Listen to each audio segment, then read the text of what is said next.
The Marinade. There's no O in Marinade. Let's try it one more time. Ready? 1, 2, 3. The Marinade. Marinade. Bone marinade. The That's Marinade. The Marinade. With Jason Earle. I met Billy in the boot heel of Missouri. He said, stay another round, son, what's the hurry? If your mind is clear and your eyes ain't going blurry, well, it ain't last call. Welcome to The Marinade with Jason Earle, a free-flowing conversation about the creative process with creative people. This is a bonus episode, and our guest is our friend Trapper Haskins. Trapper is a woodworker, a writer, a boat builder, a vintage baseball player, and one hell of a musician. His record, Blood and the Honey, came out earlier this year, and it is absolutely wonderful. We talk about some of the songs on that album and the making of that record during this conversation, and after you listen, I highly recommend going and just devouring that beautiful record, which is available wherever you consume music. Also, trapperhaskins.com, where you can sign up for his newsletter, which is really cool. Because he has such diverse interests, his newsletter that he releases periodically is really, really entertaining. And this conversation was equally so. Daddy was a preacher and a distiller.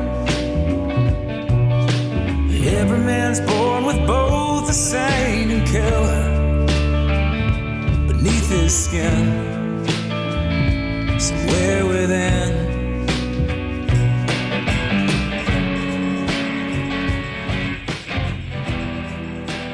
Hey y'all, before we get to our conversation with Trapper, just a few little housekeeping things. Give us a follow on social media at Marinade Podcast. I'm doing a recap of 3 years of the Marinade. We will turn 3 on September 7th. Our very first episode was released 3 years ago with BJ Barham. It's incredible to me to think that we've come this far, and I really appreciate each and every one of you who listens and spreads the word. Speaking of which, tell a friend about the show, subscribe on your podcast app, give us a rating. All that stuff is free and makes a big difference for us. If you really like what we're doing, please consider joining our Patreon community, patreon.com/Marinade Podcast, where for just a few bucks a month, you can gain access to Patreon exclusive content. All right, y'all, without further ado, it is a great honor to present my conversation with Trapper Haskins. My own twin, my own sin.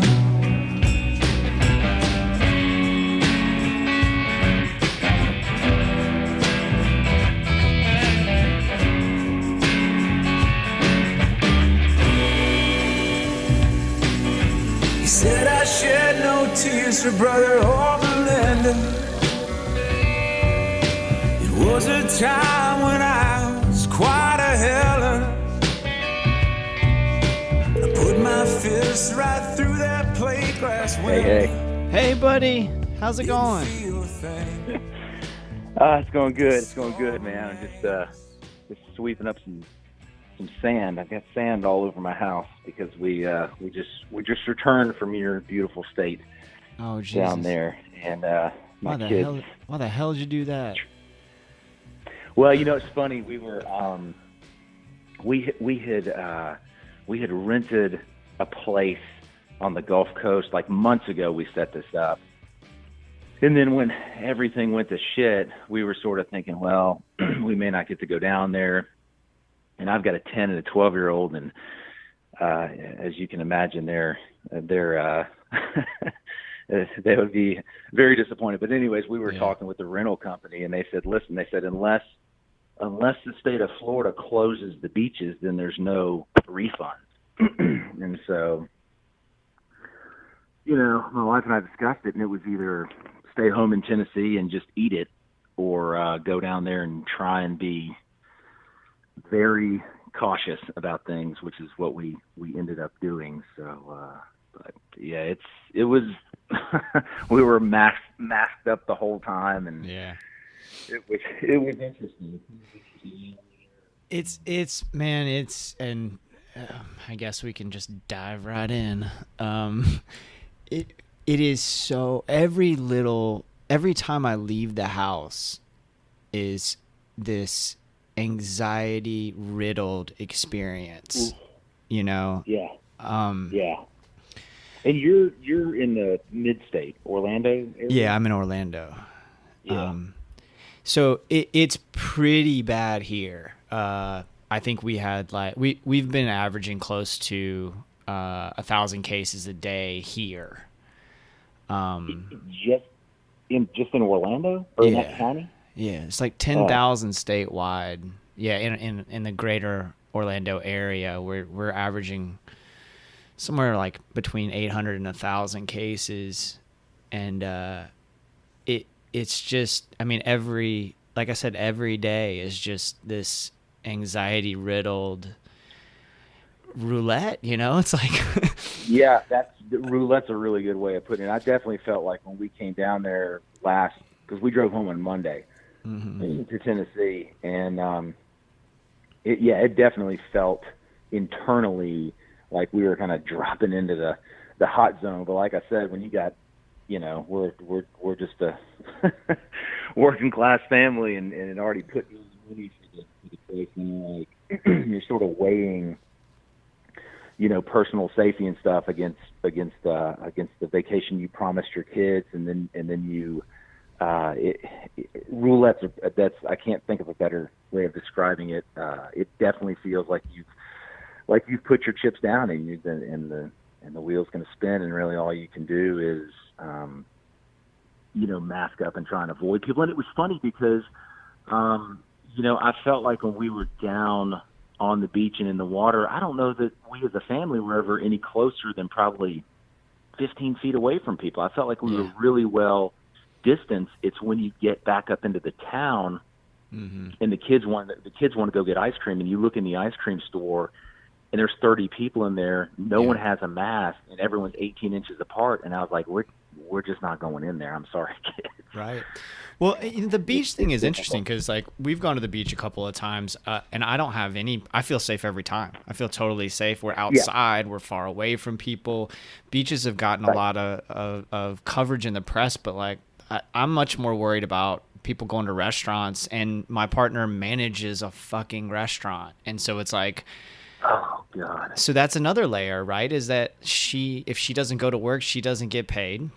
She's got to go in and put herself at risk while I'm sitting at home, trying not to just stress about the fact that she's in harm's way like that, Yeah. And are they opened at 50% capacity? Or are they mitigating the? Yeah, they're doing as much as they can. They're doing everything they can. I mean, private businesses from here in town, other than there's a famous one in Winter Park that held a maskless rally, and people came from all over, and some ridiculousness. But for the most part, man, people are being super smart, on an individual basis here.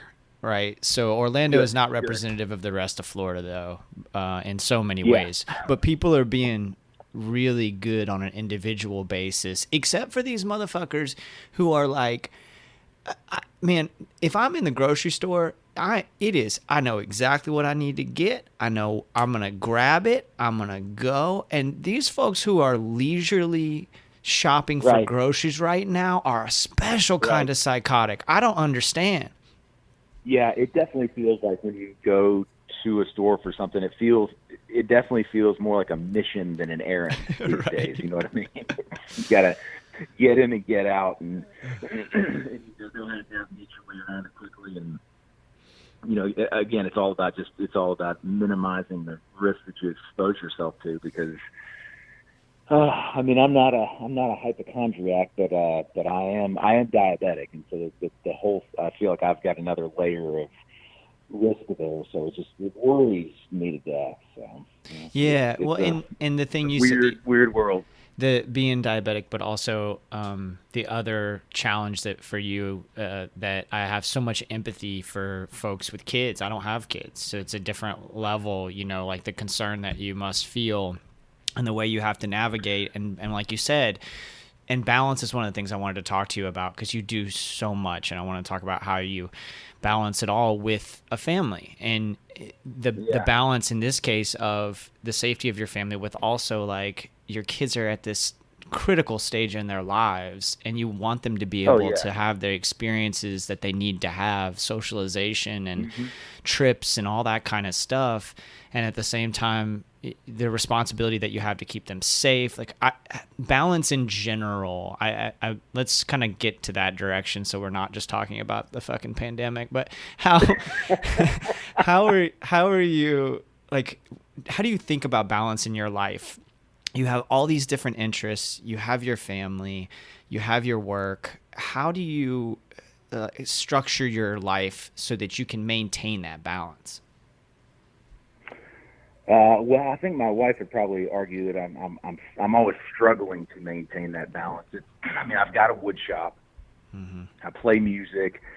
I had some gigs booked, and yeah, we've got kids too. So trying to balance, and I'm working on a book. So between writing and then writing music and then doing woodwork, it definitely feels like I've got some plates spinning, and I find that I do best. Like for a while, I tried to kind of keep all the plates spinning at one time, and it's just such a difficult thing to do. And you feel like, actually, my wife and I were talking about it. I said, I feel like I'm trying to move 3 balls down the field, and I can only move one a couple of inches, and then I go over to the other one and move that one downfield a couple of inches. And I've come to realize that I'm more efficient, and I would venture to say most people probably are, if you can focus on one of those things, even for, you know, even a short amount of time. So instead of trying to do everything all in one day, I might spend 4 or 5 days in the shop doing nothing but woodwork, and then the next week I'm working a little heavier on my book than I would have the previous week. So I don't know. I definitely don't have it figured out. I've kind of tried some different strategies, but I wouldn't say that it's really balanced. I feel like I feel like it's imbalanced, but that imbalance always shifts, if you know what I'm saying. So instead of having everything balanced at one time, again, I may be balanced heavy towards music at one point, and then the next week I'm heavy balanced towards writing or woodworking, and I just try and keep any of those things from falling off the radar. So that's sort of what I've figured works for me.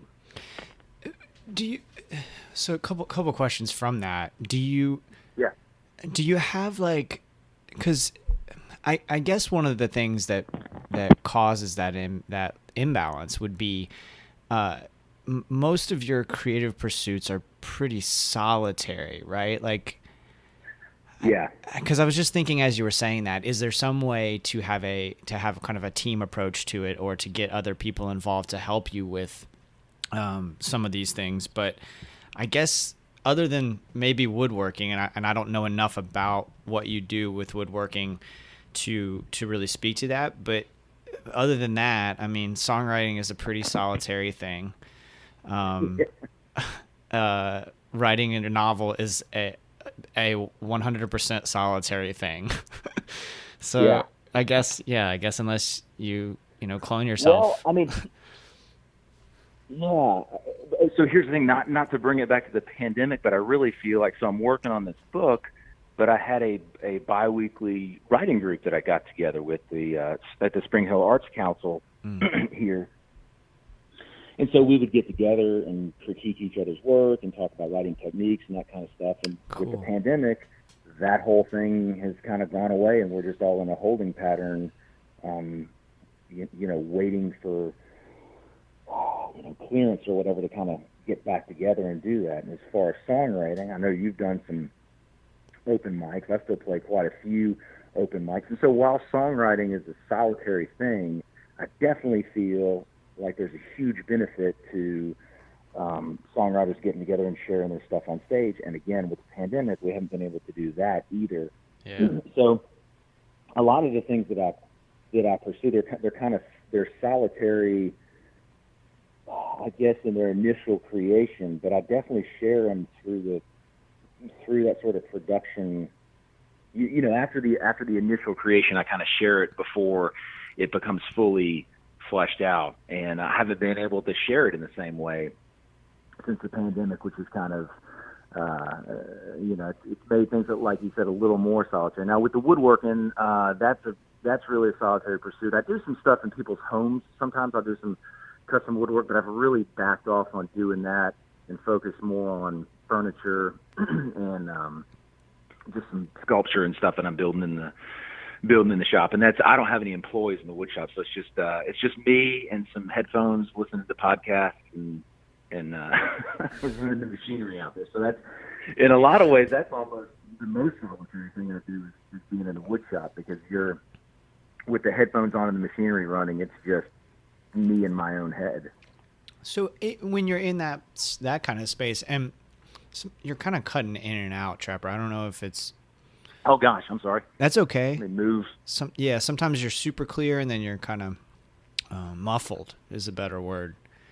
Okay, how about now? Can you that's hear me now? Great, right there. Okay. Thank you. So let's say, like, if you're in the wood shop, that seems like, and I read the stories behind the songs for your record Blood and the Honey, which is just so wonderful, man. I know I've told you before, cool. but it's just so wonderful, and has inspired me, which I want to tell you the full story behind that in a second. But okay, please do. Yeah. Yeah, but reading those stories, it seems like there are, for you, your writing process with songs at least, is it seems like there are these moments of inspiration that strike, and when those moments strike, that are often you tell the story of driving in the car and listening to the Dave Rawlings version of Cortez the Killer, and that inspired something, right? So there's these moments, which is a thing that happened to me listening to your music. So I was listening to I See That Now, and I don't know what it. So the whole story is I had to go have an ultrasound done, and right in the middle of all this shit, and that kind of thing is such a difficult. That's my greatest fear, is my mortality, and going to the doctor is an event for me, right?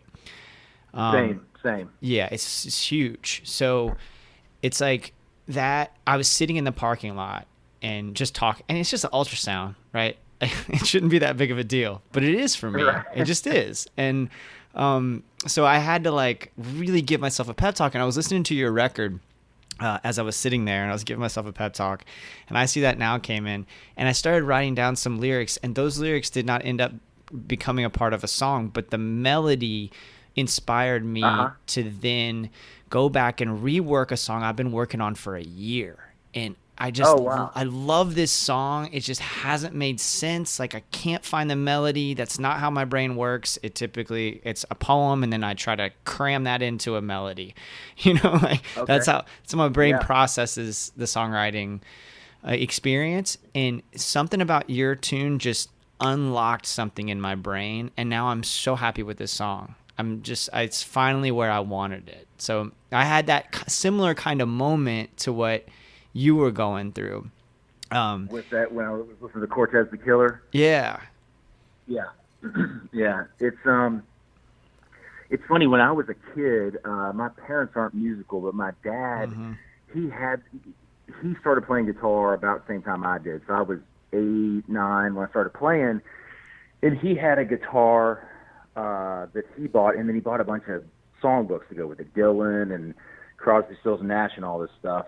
And he would try and teach me those songs, and so I had those books there, and I would be learning those songs, and I don't know why. I mean, it sounds ridiculous to say you get bored with Bob Dylan, but when I was a kid, I'd be playing those chords and singing Dylan's words, and then, you know, by the second or third verse, I was kind of off on my own tangent, sort of writing my own words to it, and then the melody would sort of change a little bit, and then I had sort of a derivative of that song, and then it became my own, which is the same thing that happened with In the Boot Heel, Missouri on Blood and the Honey, which I don't think sounds anything like Cortez the Killer. But, you know, as I was driving around, some different words kind of came into my head, and then I just turned the volume down and wrote the rest of the song while I was driving around that day, you know, just kind of off on my own tangent, really. So it sounds like you did that with one of mine, listened to that and then went off on a tangent and finished your own song that was sort of lying fallow for a while. For sure. It sounds nothing like yours, but there was something about, and that's the part of the magic of music. There was something about the melody of I See That Now that inspired me in that moment. And there's probably something to just I typically don't write very well under pressure. It needs to be something I'm doing every day. It needs to be part of my routine. But I think there might have been something about just the mental state I was in that moment that kind of spurred something. It was almost like my brain was looking for a distraction from reality, right? And and typically I don't know. It's not that easy for me, which made me want to ask you about on O Saint Dymphna. You had gone through this incredibly traumatic experience, and then in the story on Instagram, you said that in the next couple of days you wrote that song. Can you talk about that that song coming to life, and like how were you able to come up with anything coherent in that moment? Not only coherent but beautiful. It's probably my favorite song on the record. Thanks. So you said that you write you write a poem and then you sort of not saying you shoehorn that into a melody, but you sort of construct a melody to fit those words. Yeah, usually. Right? So a lot of times I'm not even writing with a guitar in my hand, just because I feel like, and I've written some songs that way, but you're just so focused on trying to create something original that sometimes you can get this like paralysis by analysis kind of thing, and you just get stuck. And I find that the stuff that I write, that I feel the most comfortable about, or maybe the most confident in, is the stuff that I just kind of write when I'm driving around in my truck and just blathering idiocy, and just kind of, you just have placeholder words and just kind of coming up with melodies. And sometimes that melody will kind of, trigger or invite a certain word or a certain phrase. And when I was driving around those couple days after that, we can get into that in a bit, but as far as how those words came to me, I'm not sure, other than I had heard that story about Virginia Woolf and how she committed suicide by filling her pockets up with rocks and just walking into the river and basically drowning herself.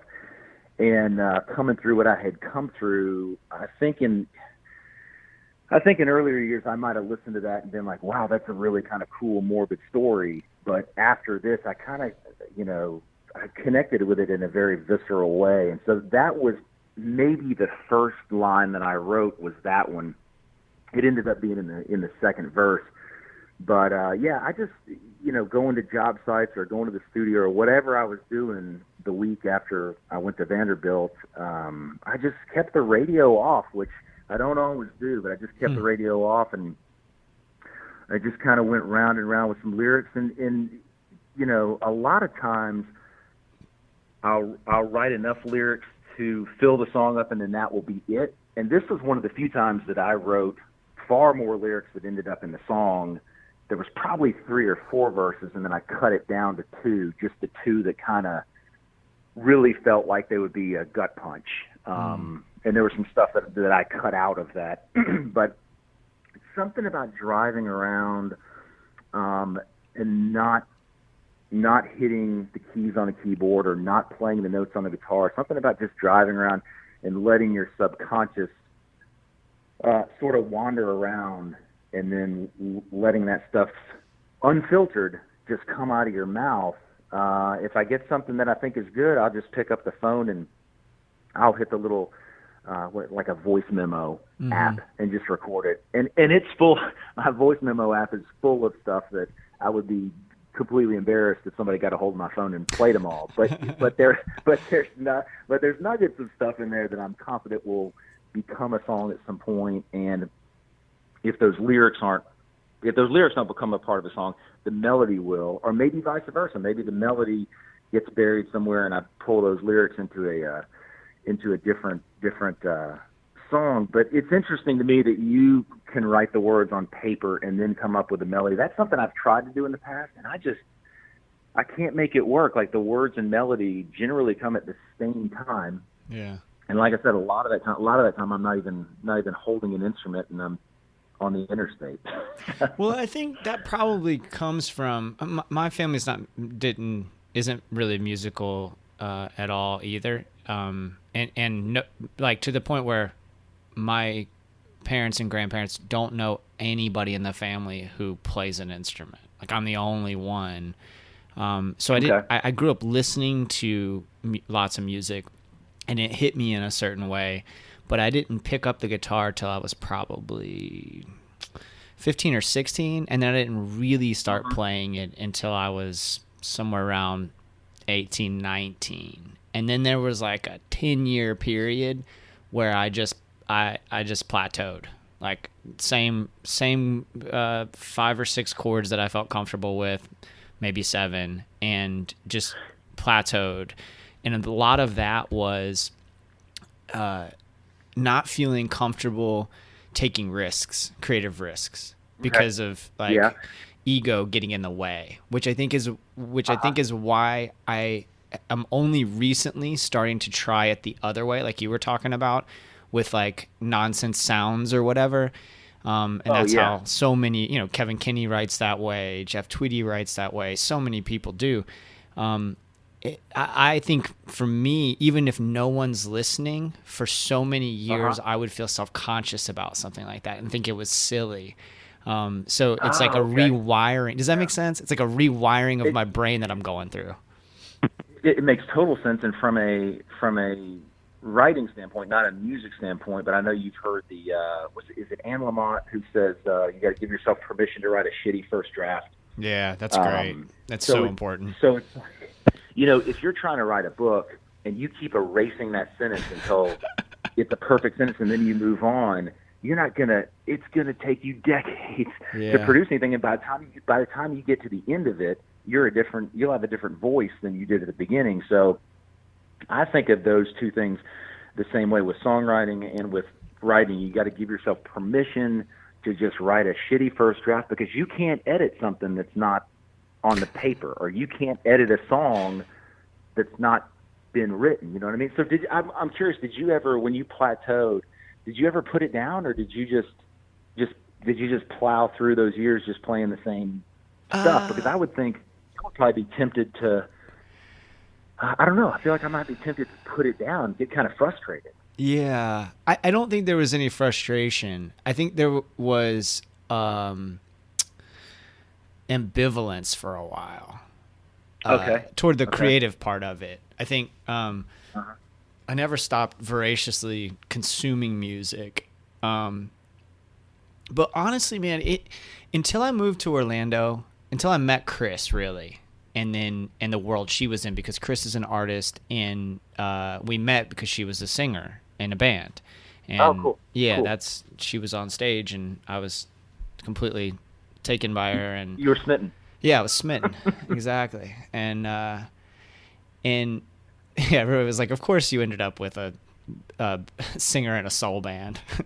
But of course I did, but at the same time, like, at that time I wasn't really playing very much. I was listening to a lot of stuff, but I wasn't playing. So this is only the last 7 years that I'm talking about that I really started to feel comfortable. And some of that may just be age too, right? So like when we met, I was 31 or 2 and 32, I guess. And so I was starting to kind of stop giving a fuck about people's opinions of if that makes any sense. Oh, dude, yeah, it is such a gift when you get to that. I'm 43 now, and I man, what you're saying, 100%. Yeah, it's such a blessing to look back on some of those earlier years, and you realize that your ego got in the way of stuff. And I don't mean that your ego got in the way in that you thought you thought you were everything. No, Your the ego opposite. in that the opposite, that you were concerned so much about what other people would think. And if you created something that was a little bit at the edge of the dial, something that was a little bit different, that you get sort of, I don't know, whatever, mocked or ignored for it, that you just don't do it. But yeah, what a blessing to get a little older and just be like, I've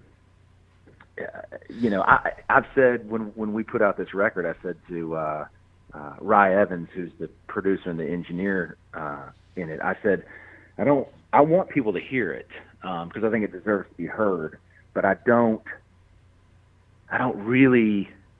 What people think of it is not going to change my opinion of it, I guess, because I'm at an age now where like I'm confident in the songs and I want you to hear it, but at the end of the day, if you don't like it, I don't care. I'm still going to make the same songs that I'm gonna make. And I think earlier I probably would have edited myself a whole lot more to try and shoehorn it into some certain genre or sound or whatever. But it's what a gift, dude. What a gift. But it sounds like, from what I'm gathering from reading and what you've said about Rye, is it sounds like that's someone who really encourages your art and supports you. And that's so key too, is even if you don't necessarily care what other people think, having somebody who you respect support your art and push your art and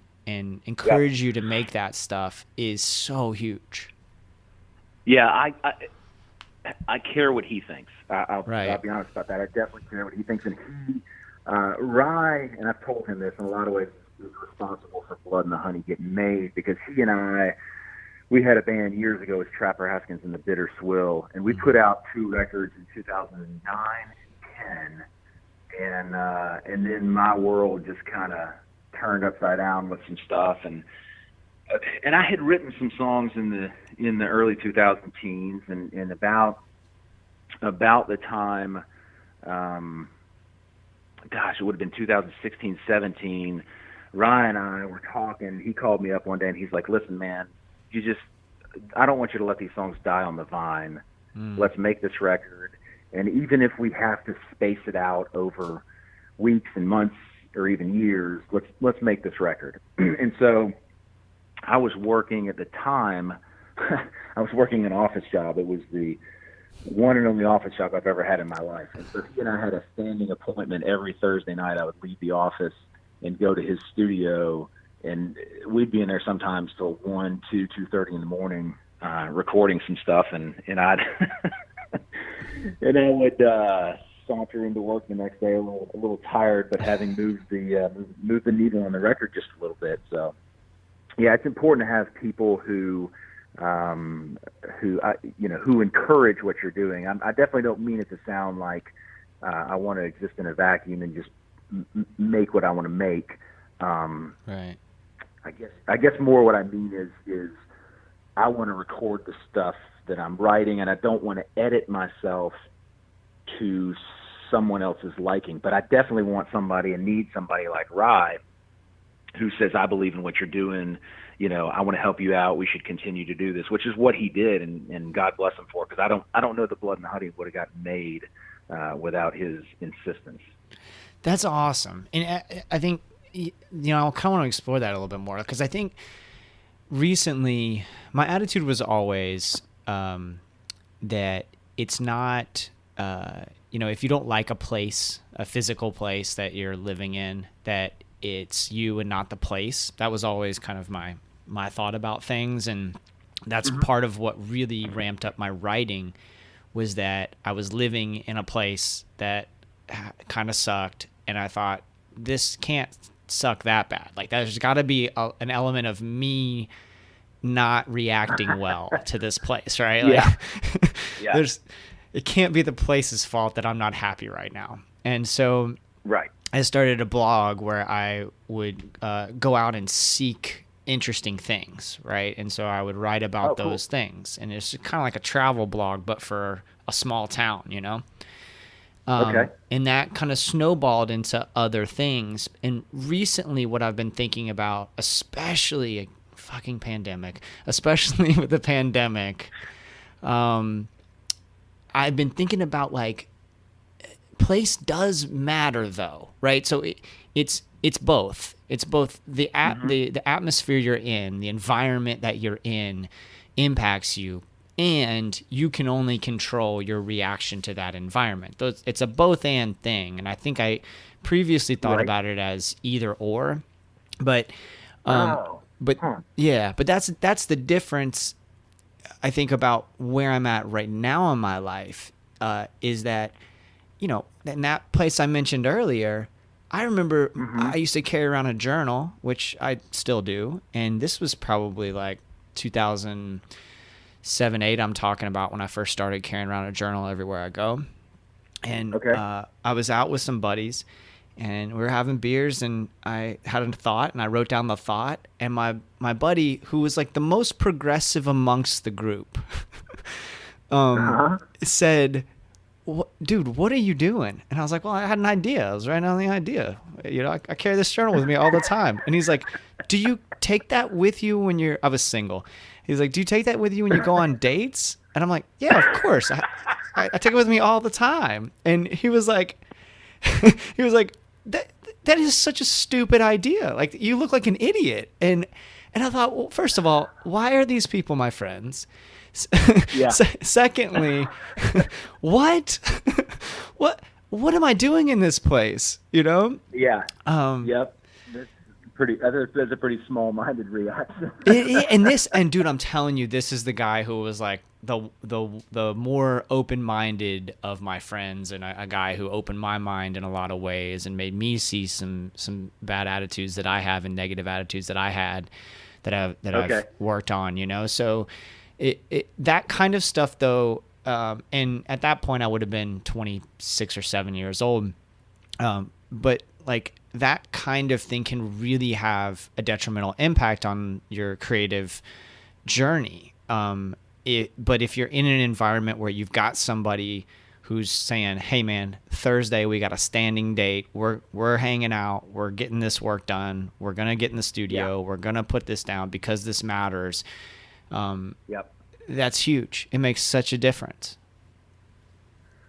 Yeah, absolutely. And, it sort of teaches you something. I mean, making music is fun and recording is fun, but obviously there were some days where it was whatever, raining, and it was early, it's the winter, and it's getting dark early, and I don't really want to go up there. I'd rather go home and sit on the couch and drink a beer, hang out with my kids, or play cards with them or whatever. But we had a standing appointment, so I would go up there, like I said, every Thursday and do it. And there's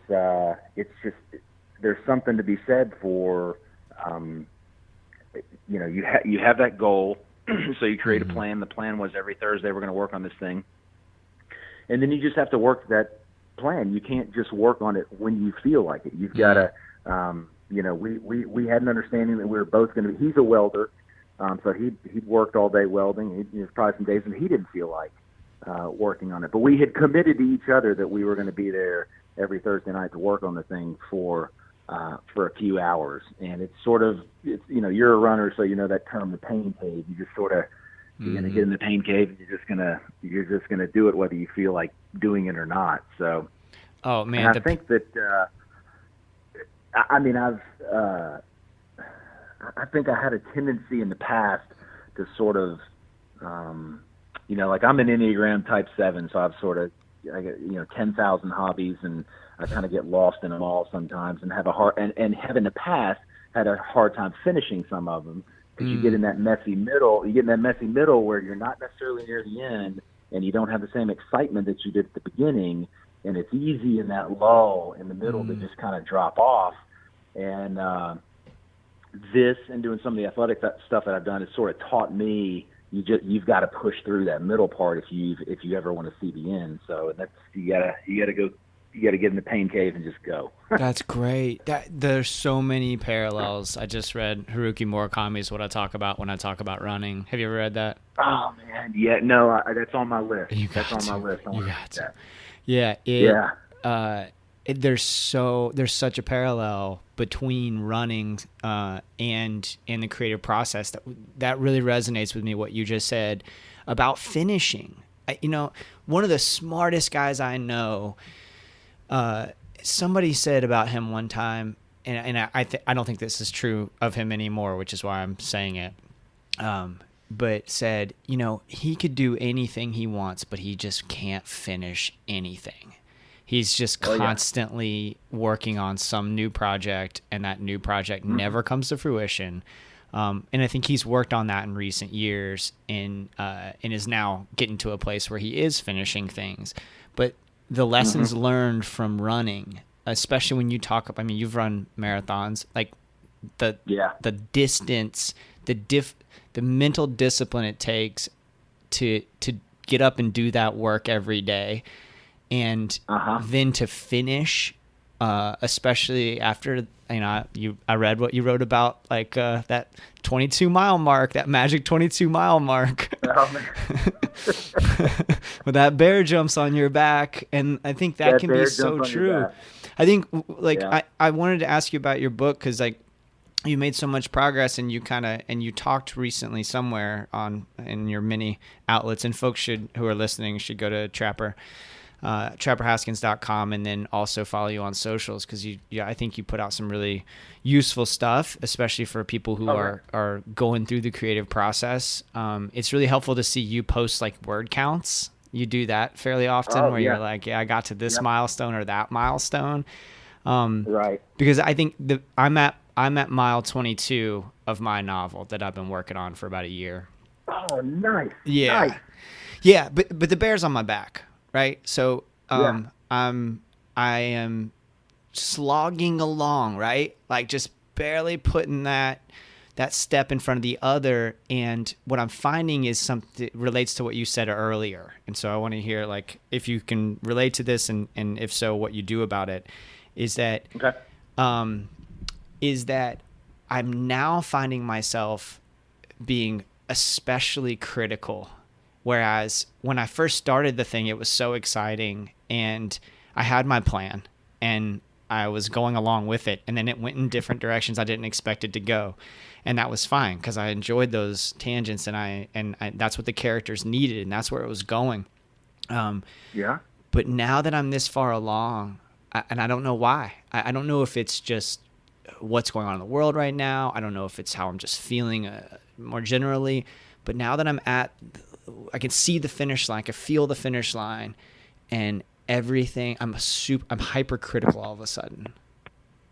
Have you had that experience? Yeah, so I have, and I would venture to say, without having seen it or even talked to you about the novel before, I would venture to say that part of those feelings are sort of born of the fact that when you started on page 1, it was going to be the great American novel, and now that you're at mile 22, it's still probably a damn good novel, but there's a part of you that recognizes that, not just you, that we can never make things, whether it's music or writing, we're just never able to make it as perfect as it was in our head. And so those final few miles, there's this danger where we just try and sabotage the thing, because it's not going to be, because it can't be what it was in our head, that we find these sort of subconscious ways to kind of to sabotage it, or to slow ourselves down, or something to kind of justify to ourselves that, well, it can't be great anyways. So, I'm gonna fall off right here. We'll just let it plateau, or we'll get hypercritical of it. I know exactly what you're talking about, because I've done it too, and I just keep pushing through on the word counts and get to the end and go, "Yep, it's as shitty as I thought it was going to be." Go back and try and edit it, but I totally sympathize with that feeling. It's like running the marathon, and when it clicks over on mile 20 and you realize I've still got another 10K to run, like, why am I even doing this? And I'm not going to have as fast a time as I thought I was going to have. I'm not going to get a PR. Yeah. Maybe I should just walk for a few miles here. There's a lot of parallels between both of those pursuits. But and you can't know it until you've done it. Like, everybody can tell you that the bear jumps on your back at mile 22, but until you've hit mile 22, you don't know what that feeling is.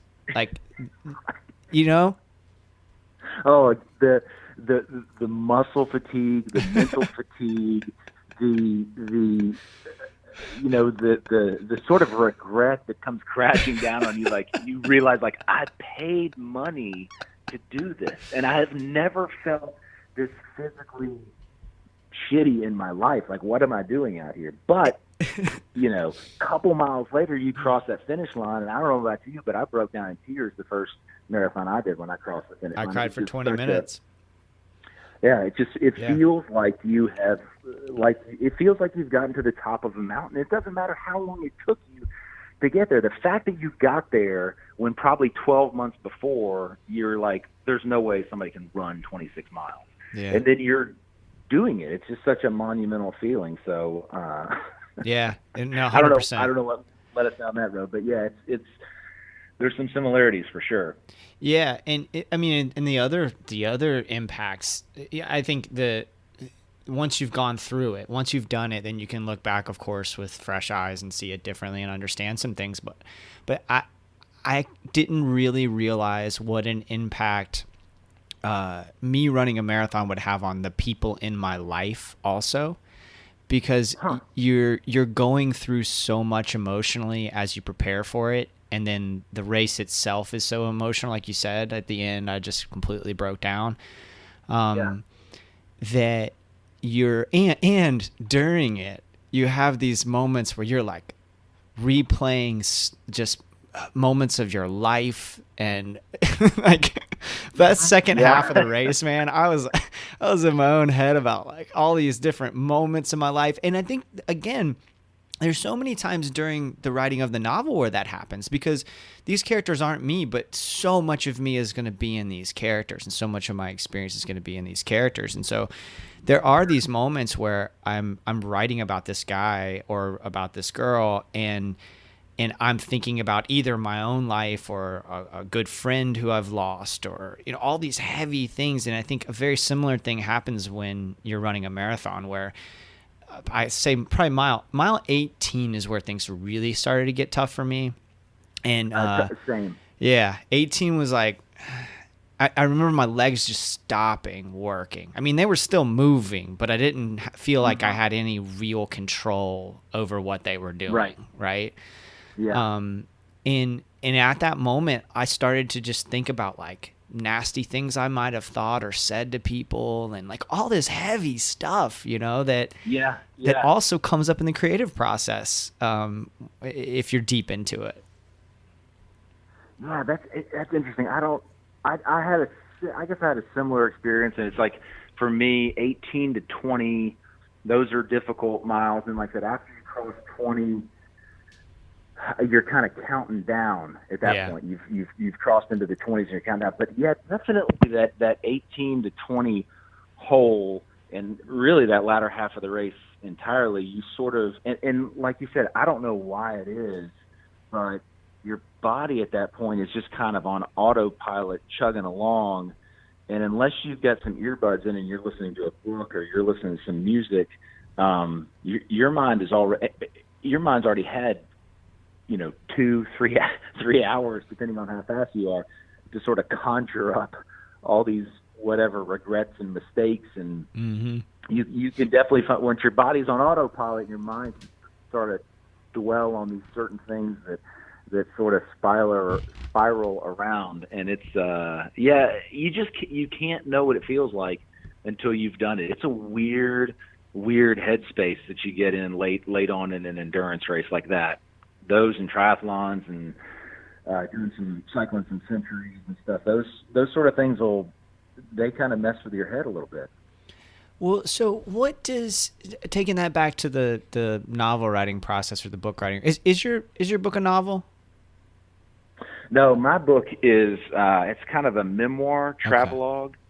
So, talking about finishing things, when I grew up in Memphis, and I went to Memphis State, and I was an English major there, and I dropped out just because I kind of saw a future of being in academics, which is not really what I wanted to do. I guess I'm a little too antsy to sit in a classroom, and so my wife and I, we left Tennessee and we moved up to Maine because I wanted to learn how to build boats. So I spent 2 years as an apprentice in New England building lobster boats and sailboats and doing some yacht restoration and stuff like that, but mainly traditional wooden boats.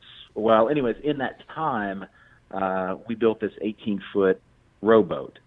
And my wife and I took it down the river. We went from Lake Itasca in northern Minnesota, the headwaters, down to New Orleans. So we rowed the thing over 2,000 miles. And the intention, though, was to go from the headwaters to the Gulf. So we were going to go source to sea. And this would have been in 2002. And we were in our 20s at the time. So for a variety of reasons, we stopped in New Orleans, which is about 100 miles short of the Gulf. And, life happens. We moved, we had kids and moved around, and I had that office job after I lost my wood shop in the Great Recession, 2010, 11. I went back to school to learn how to do CAD, and I ended up working this office job. The first time I'd ever had a job with a chair and a computer and, health insurance and all that kind of stuff. And it's, as secure as it was and as predictable as the pay was, it just wasn't me. I just could not stand it. And it was right about the time I turned 40. And, I had what I guess I would call a mental, emotional breakdown. And I ended up at the Vanderbilt Psych Hospital with some pretty serious conditions. But anyhow, it was sort of in that winter that I decided we're going to go back and finish the river. We always said we were going to go source to sea, and we quit. 100 miles from the end, we quit. And so this was at the point in my life when I was like, I'm tired of starting things and not finishing them. I'm not going to quit this, so we're going to go back and finish it. And so my daughter helped me rebuild the boat because it had kind of rotted over the previous 15 years, and we put the boat back in the water in 2018, and we finished the river from the spot where we took out, and we rowed it out into the Gulf. And so I need to work on a shorter pitch than that, but but that's the book. The book is about building the boat, coming into midlife, and then going back and finishing the trip. Oh, I love it. So how are you finishing the book? Like, how are you sticking to the plan? So I've written plenty of things in the past. I've written songs and done essays and magazine articles and the like, but I've never written a book before. So this is kind of new territory for me. And I can't remember the math that I figured out, but I think it was 10,000 words a month. I'm aiming for a book that's about 75 to 90,000 words. So that's like a 310 page book. And from reading some other author coaching books, you got to write over and then edit down. So I just set my arbitrary line was 120,000 words. That'll give me 30,000 words to kind of edit out. And so I think, I don't have the math in front of me, but I think it was something like 120,000 words. If I did that over 12 months, that's 10,000 words a month. And 10,000 words a month, I think, is 333 words a day. So I sit down every day, and I'll write. Sometimes I write 333 words. Sometimes I write 500 words. Sometimes I'll hit 1,000. But I'm trying to write 10,000 words a month. And I wouldn't show these words to anybody right now because it's just some of it's incoherent and some of it's just sort of like when I'm writing songs and it's just sort of, and then this happens here and then this happens here. I'm just sort of filling in some blanks. So it's not really it's not edited, it's not publishing ready, but I'm at 114,000 words now. So 6,000 more words. I'll have the 120 there to kind of work on. But as far as how I'm keeping to it, my wife was laughing at me that I printed out these these blank thermometers, one for every month, and then I broke that 10,000 down into 2,500. So every 2,500 words, I get the reward of pulling out the little red marker and scribbling in that. I'm a visual person. I know a lot of artists are, so maybe that would work for some people. But I mean, that's how I've kind of done it. The same way that Earle and I said every Thursday night we're going to get together and record. I said every day I'm going to write 333 words. Now, some days, I mean, I can't say I've done it every day, but probably for the last 10 months, I might miss 4 or 5 days a month. And that's about it. That's awesome. Yeah, just and again, I think if I had just gone into this without the experience of recording every Thursday night, without the experience of training for some of the races and stuff that I've done, all of those things sort of inform the other. You know what I'm saying? So that strategy, it's the same strategy that I use in running and making music, is just to keep going. It doesn't matter. You know, it doesn't matter how slow you are. In fact, I've got this, when people ask me about my races and, what place did you come in? And I'm terribly slow. So I always tell people, I'm slow, but I don't quit. I mean, I'll run. Yeah. I've run an ultra, which was a 50K, so it's a 32-mile trail run, and I came in dead last. Yeah. But I did it. So I'm slow, but I don't quit. That's awesome. And I used to quit earlier in my early days. I would, if I wasn't great at something or it wasn't going well, I would kind of quit it. And you kind of like we were talking about earlier, you get a little age and you get that perspective and that wisdom that like you're gonna have to push through the messy middle if you want to complete anything. So oh my God, I can relate to that so much. There's so many things I didn't pursue for many years, even though I was interested in them, because I wasn't immediately good at them. And, just like totally, yeah. I mean, that's not at all how I approach things now. Now I kind of enjoy the messy part and of trying to get to know something and learn something. And I'm out of my ego about it. I'm able to detach from outcomes. And a lot of that came with yoga and meditation later in life that I wish I would have had a hold of as a, I wish in my teens somebody had impressed upon me how powerful yoga was. Cause even when I'm not practicing, I wonder if we would have been receptive to it. Cause I feel the same way. That I wish somebody had introduced me to it. And then I think about how I was and sort of my mindset at that time. And I'm like, I wish somebody had brought that stuff to my attention. But at the same time, I'm not sure how receptive I would have been. We're talking about quitting something that you're not great at. So my daughter, she's 12. And when she was 8, we were doing piano lessons. And she did it for about 2 years. And she did a couple of recitals. And she quit playing because she'd go to these recitals that were comprised of all of this teacher's students. So it was everyone from 6 years old to 16 years old. Well, my daughter's 8 or 9, and she'd go up there after some 14-year-old had banged out some beautiful piece by Chopin, and she was playing some pretty elementary songs. And I think that it was interesting to me to see that ego get in the way because she didn't want to pursue piano anymore because she realized I'm not as good as those other girls. And we had to tell her, those other girls have been playing for, as long as you've been alive, they've been playing. Right. It's a tough thing that we all kind of go through. And I would hope that people can sort of see what you've seen, which is you've got to set your ego aside and make some shitty art. Right. And for me, that also circles back to the environment thing. What you were talking about earlier about whether you'd be receptive to it. I've seen kids be super receptive to yoga because it was a part of the culture. of a place. Oh, totally. You know, whereas like where I grew up, hell no, that wasn't that wasn't a part of the culture.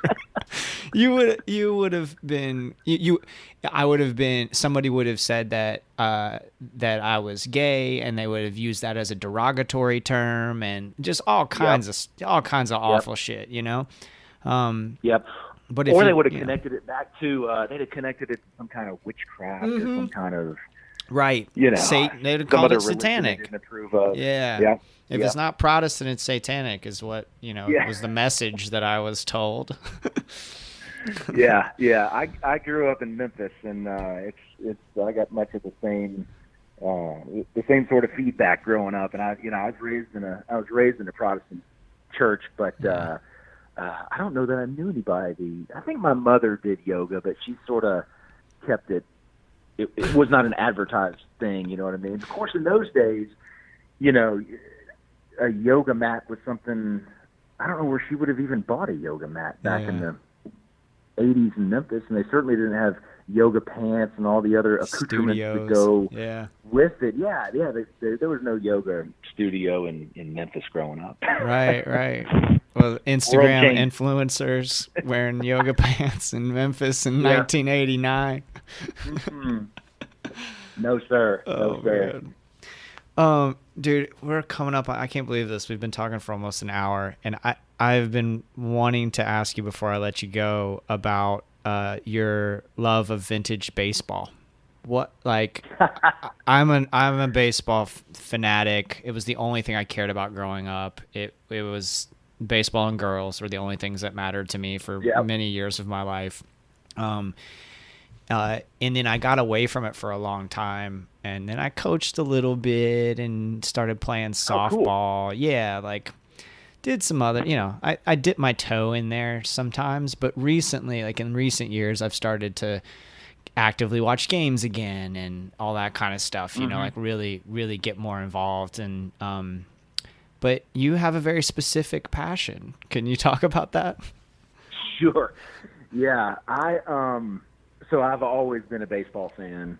Was raised a Cubs fan in Memphis. My mother's from Chicago, so I was raised a Cubs fan and went to Wrigley Field, I guess, the first time when I was probably 4 or 5 years old with my granddad. And it's just always been, I've just always loved that sport. I also have a proclivity towards history, and so I've loved the older part of the sport. And I remember watching Ken Burns's documentary on baseball and just really loving all those old pictures and just the traditions and history of the game. And I mentioned earlier that I worked on wooden boats for a while, and we traveled around the country, and I got to do some work on some boats in New York and Michigan. Well, I was living in Port Huron, Michigan, working on a schooner that took tourists out on Lake Huron.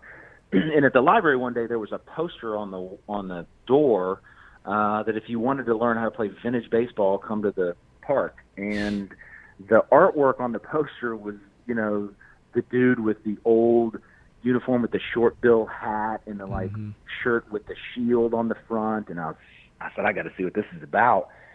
And so I showed up at the park that Saturday, and the guy who was putting together the team had a dozen eggs. And he said, we're going to warm up with these. And I said, okay. And so we start throwing eggs back and forth to one another with no gloves, so we're barehanded. Yeah. And he said, this is how you need to learn to catch the ball, because we're going to play the rules of 1864. Well, the 1864 rules, there was no glove. And it's not because they were disallowed in the rules. They hadn't been invented yet. So it was a barehanded game back in the early 1860s. And so before we ever got to throw this vintage baseball, which is it's slightly larger than the modern ball, and it's only a little bit softer. It is not a cushioned baseball by any means. And so you kind of have to learn to catch it by bringing both hands down, which is why he had the eggs there. Like you want to catch it a little more gingerly than you would, a baseball if you were wearing a glove. And that same day, he sort of taught us the rest of the rules. And one of the major rule differences is that a fielder can catch the ball on one bounce for an out. In other words, if you're playing second base or left field or wherever you are in the field, if the batter hits the ball, it can hit the ground one time, and if you catch it before it hits the second time, then the batter's out. Wow. And so anyways, I ended up playing that summer when I was living in Port Huron. So I'd work on this boat during the week, and then the weekend we'd travel around Michigan, and we'd play in Bay City and Detroit. And we'd play all these other teams, and they'd been playing for years, so they all kicked our asses. But it was so much fun playing this game because I quit playing baseball when I was in the 8th grade. I got both of my front teeth knocked out playing first base. So I've got fake front teeth, and that sort of scared me off the field for a while. And I didn't get back on the field until I played men's league softball before I moved to Maine. So I would have been 19 or 20, and it's the worst. Men's league softball is just the worst. And this game was fun because, there were men and women playing it, and there was just a feeling of camaraderie. Not that it wasn't competitive, but there was just there was an appreciation for everyone's abilities and efforts and stuff. They're all shapes and sizes out there. It just felt more like an egalitarian event to me, and just something about that connected with me too. So the history of the game, the kind of antiquated, unique rules, and almost as important as that other stuff was just the mood on the field was just a whole lot more inclusive. And so when I moved back to Tennessee, there weren't any teams here to join.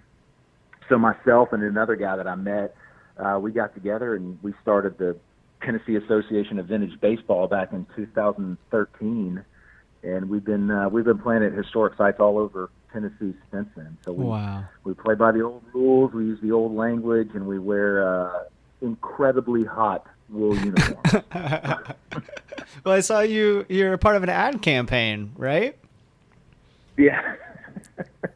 Oh, that's right. Yeah. Right? So there's that's right. There's a guy named Brian at Smacker Bats, and he makes these beautiful vintage bats.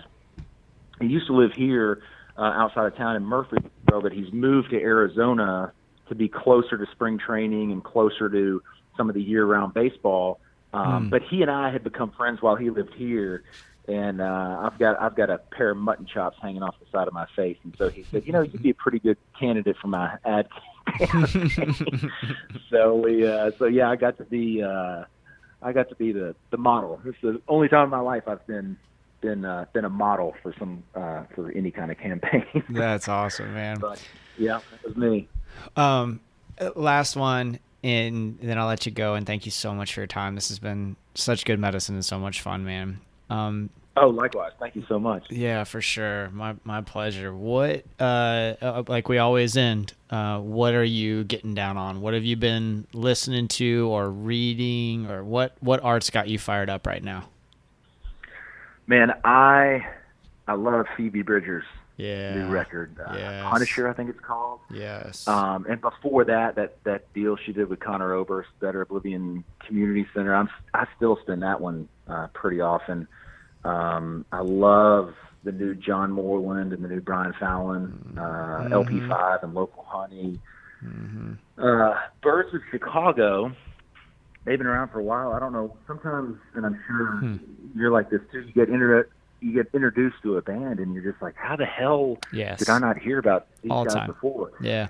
Yeah, somehow I got introduced to Birds of Chicago, and it's just right up my alley, and I couldn't believe I'd never heard them before.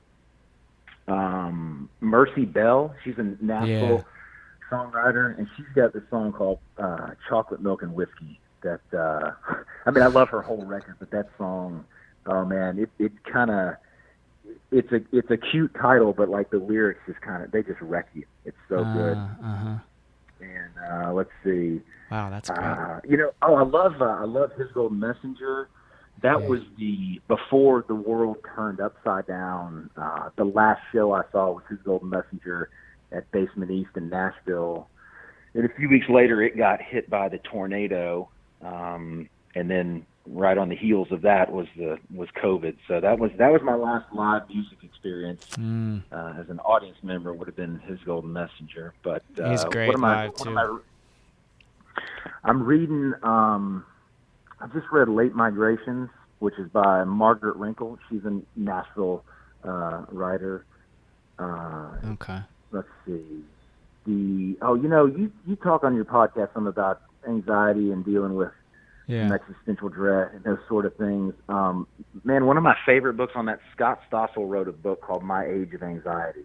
Okay. That's really, really good. It's really good. I love books about nature and history and stuff. And so Jack Davis, he's a Floridian. He wrote a book called The Gulf: The Making of an American Sea, which is a terrific book about the Gulf of Mexico. Cool. And let's see. Let me throw one more out there for you. You're a writer, so have you read anything by Roy Peter Clark? No. He's a teacher at some writing institute in St. Petersburg. I can't remember the name of it, but he's written a couple of books, like 50 Essential Writing Tools, I think is one of them. Another one's called like X-ray Vision or something like that, where he sort of takes apart earlier masterpieces and like why this sentence works this way and how this sentence that's familiar with you, how it would look if it was written another way. And so why, it gets into the nuts and bolts, the structure of writing. So I love that. Yeah, that's good stuff. Let me ask you a question. What do you listen to when you're writing? It depends. Usually it's important for me to either have no music at all or something like, I listen to a lot of like lo-fi, hip hop, beats, kind of thing.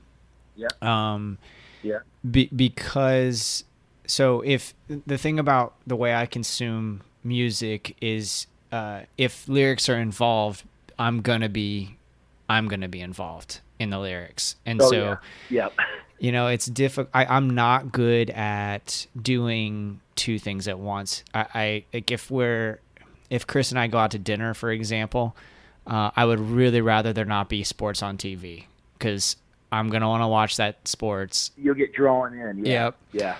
Yeah. And then I can't have a conversation. Way with writing. Yeah.